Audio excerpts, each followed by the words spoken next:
Why can traditional Chinese medicine treat genetic retinitis pigmentosa? RP is considered an incurable disease around the world. In Western medicine, doctors can diagnose it, but basically have no treatment. Once a patient is diagnosed, doctors usually say, "You have RP, we don't have any treatment, you should go home and wait." In Canada, the US, and Europe, ophthalmologists all say the same thing: cold, direct, and without hope. For patients, getting diagnosed with RP is a huge psychological blow. There is no hope, no direction, nothing they can do. Over the years, modern medicine has tried all kinds of things: nutrition, supplements, medications like vasodilators, surgeries, electrical stimulation, ultrasound, oxygen therapy, stem cells, gene therapy. Some patients even tried traditional herbs from different countries, but the results have all been very limited. Why traditional Chinese medicine can treat retinitis pigmentosa when Western medicine cannot? Since 1999, I've used a combined approach of traditional Chinese medicine, herbal medicine, acupuncture, and functional foods to study and treat retinitis pigmentosa. The results have been very encouraging. Many patients see improvements in vision or visual field within just 2 or 3 days of treatment. For most patients, as long as they can still read and walk on their own, we can often restore their vision and visual field to nearly normal within about 12 months of treatment. The effect is something no other method can match. So why can traditional Chinese medicine treat this genetic eye disease? You might think Western medicine is more scientific, more advanced. So why can't Western medicine treat retinitis pigmentosa, but traditional Chinese medicine can?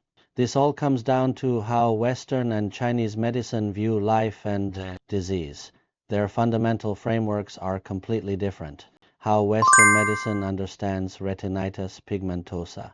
Western medicine is structure-based. It looks at local pathology, the physical changes in a specific part of the eye, and all treatments aim to correct these local abnormalities. For retinitis pigmentosa, Western doctors look at pigment deposits in the retina, visual acuity, visual field readings, and then give a diagnosis. For treatment, they look for the mutated gene and try to repair or replace it, but if they can't fix the gene, or if no effective gene editing method exists, they simply say the disease can't be treated within Western medicine's framework.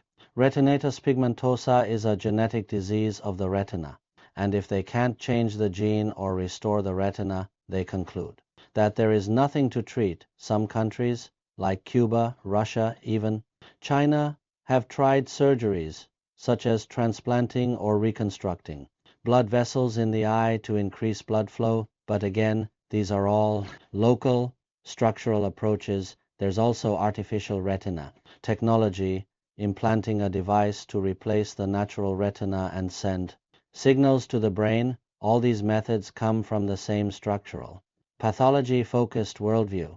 How traditional Chinese medicine understands retinitis pigmentosa. The whole-body approach. Traditional Chinese medicine, however, starts from the entire body. We first look at a patient's constitution, their birth year, their lifelong patterns, which organs are strong and which are weak, the heart, liver, spleen, lungs, kidneys. We look at the patient's vision and eye condition, but we also look at the whole body. Are they cold or heat sensitive? How is digestion? How is sleep? From all these symptoms, we analyze which organ systems are out of balance. Based on this, we use traditional Chinese medicine herbs, acupuncture, functional foods, acupressure, and eye exercises to adjust the body. Retinitis pigmentosa, in our view, is not just an eye problem. It reflects an imbalance of the 5 organ systems. Once these systems return to balance and the body is functioning smoothly, the body's own healing mechanism activates. This internal healing power repairs damage, including retinal degeneration and even mutated genes. Why traditional Chinese medicine doesn't need to look at the retina to treat retinitis pigmentosa. I often have foreign patients ask me, Dr. Yu, you never looked at my retina, so how do you treat my eye disease? This is the key difference for traditional Chinese medicine. The decisive factor in treating eye disease is not the local retinal damage, but the overall strength and balance of the 5 organ systems. In traditional Chinese medicine, we say the liver governs the eyes, but that doesn't mean we only look at the liver, we also look at the kidneys. The lungs, the spleen, the stomach, all organs must be evaluated too. Western medicine, these things seem unrelated, but in traditional Chinese medicine, they are all deeply connected. Why gene therapy fails for most retinitis pigmentosa patients? Western medicine sees retinitis pigmentosa as purely genetic, a mutation, a DNA issue. All research focuses on finding the mutated gene, and when they find one, they try to fix it. But many retinitis pigmentosa patients have no identifiable mutated gene.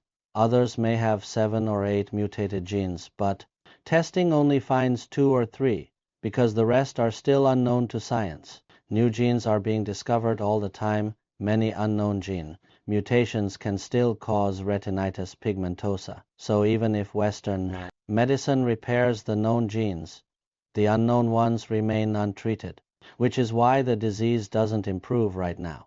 Only one type of retinitis pigmentosa, LCA, with a single mutation in the retinitis pigmentosa 65 gene, can be treated with gene therapy, but most retinitis pigmentosa patients don't have just one gene mutation. Last month, we had a patient from Florida named Sherin. She had gene testing done 30 years ago. In 1990, she had 12 mutated genes linked to retinitis pigmentosa, and she was the first patient in history to be confirmed through genetic testing. She is a milestone case, but even after 30 years, Western medicine still has no way to treat her 12 gene mutations. The LCA retinitis pigmentosa 65 case worked only because it's a single mutation. Once the mutations multiply, Western medicine reaches a dead end. This is why gene therapy struggles with multi-gene retinitis pigmentosa and cannot treat unknown gene mutations. How traditional Chinese medicine treats multi-gene retinitis pigmentosa through the body's healing system. Traditional Chinese medicine works differently. We treat the body, improve sleep, strengthen digestion, balance immunity, regulate lifestyle, reduce screen time, calm the emotions, build confidence through herbs, acupuncture, lifestyle changes, and 5-organ balancing, yin, yang, liver soothing, blood circulation, reducing stagnation. We restore overall health when the body returns to balance. It's self-healing. System repairs both known and unknown gene mutations. That's why patients improve. For example, someone with a visual field of 5 to 10 degrees may expand to 20 or 30 degrees within a few days. After 10 to 20 months of treatment, most patients can restore vision and field to near normal levels. This clinical experience has opened a new path, an epigenetic way of treating hereditary diseases.